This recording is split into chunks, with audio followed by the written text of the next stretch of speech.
Hi guys, Marika here with another card video, and today I'm doing some Copic coloring, blending between the color families with Sirens of Pearls, which is this adorable little mermaid by Make It Crafty.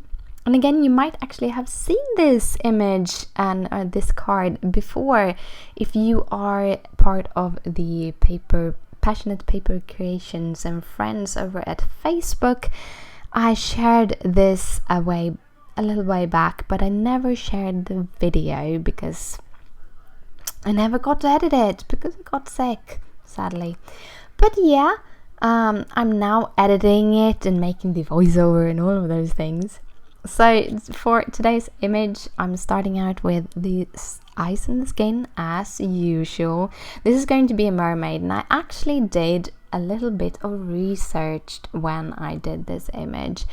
I looked on fishes. I did a Google search on fishes to get kind of another color of the tail. I've been very in the slump of using the same colors all the time for the little tail. On mermaids, a lot of green tails have been there, but I wanted to make something really cool, so that is what it's gonna be, with a lot of blending. But first I'm doing her skin, and when I'm doing skin I try to enhance the musculars on these creations because they really do have these perfect arms to do that, and then I try to give them kind of a childlike face with some dimensions in that.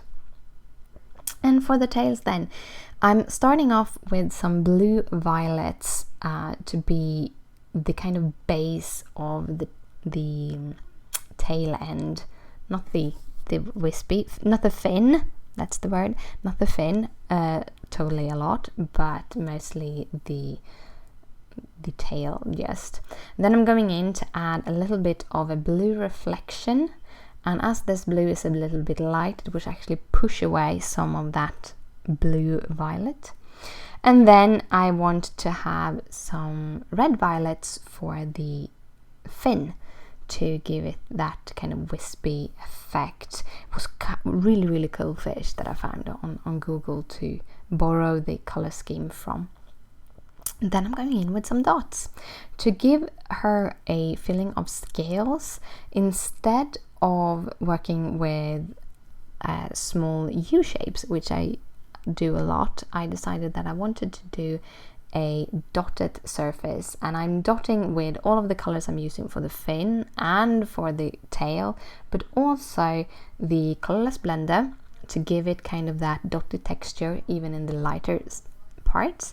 And I'm also going to finish it off by dotting with some white gel pen, but I also always do the gel pen at the last bit for everything, because you shouldn't color on top of a white gel pen because that can actually gum up your nibs on your Copics, so it can destroy your nibs and then you have to change your nibs.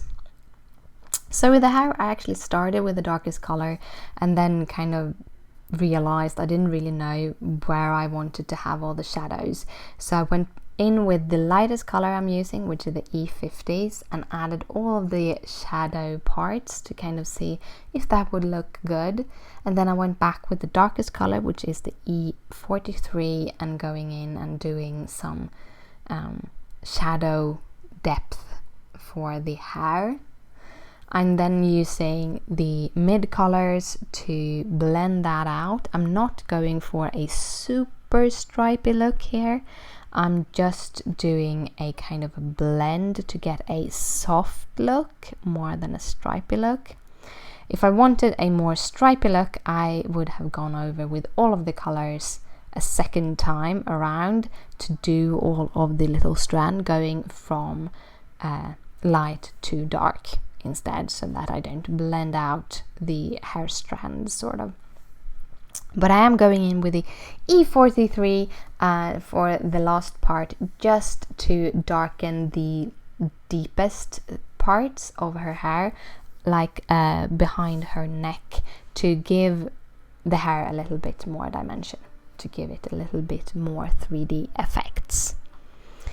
So yeah, And for the last part, as I said, I'm doing some dotting with my white gel pen, adding a little bit of light on the fins, in the eyes, on the nose and mouth, and a little bit on the pearls in her hair.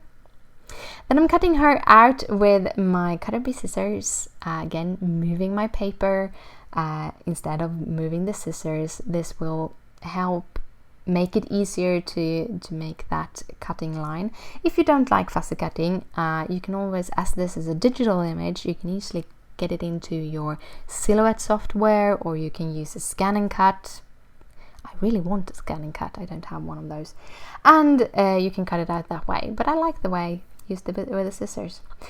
For the card base today, I'm actually going to use the contents of a card kit, the Simon Says Samp May card kit, and I'm starting off by actually doing 2 different card bases, because I didn't really know if I wanted a white card base or if I wanted a light blue card base.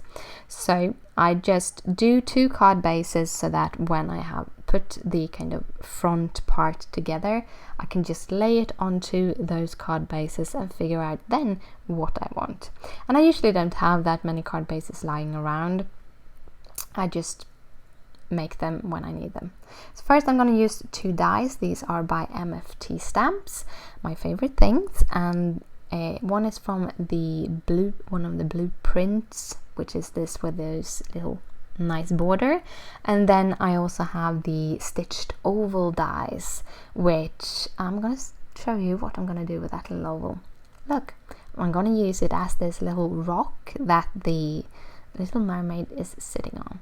And for the sentiments, I'm actually using these stickers because I think it was a cute one, like somewhere between here and there I found happiness. And then you can write a very soppy message to your friend on the inside of the card and telling why they mean so much for you,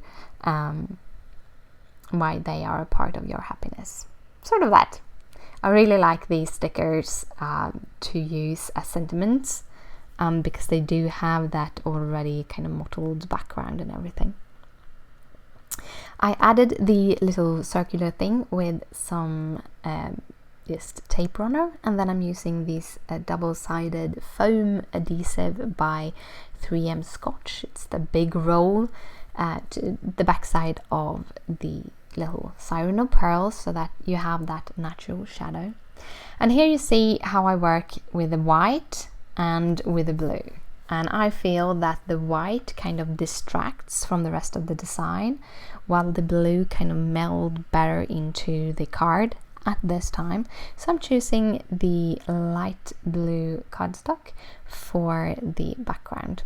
And as usual, you can find all the details of the card, including a list of all the supplies used, in the description down below, where you also find a link to my blog where all of these details are, including close-up images of the card. So thank you so much for watching. If you have any questions, just comment down below. Please thumbs it up if you like it, because it means a lot to me, and share it with your friends.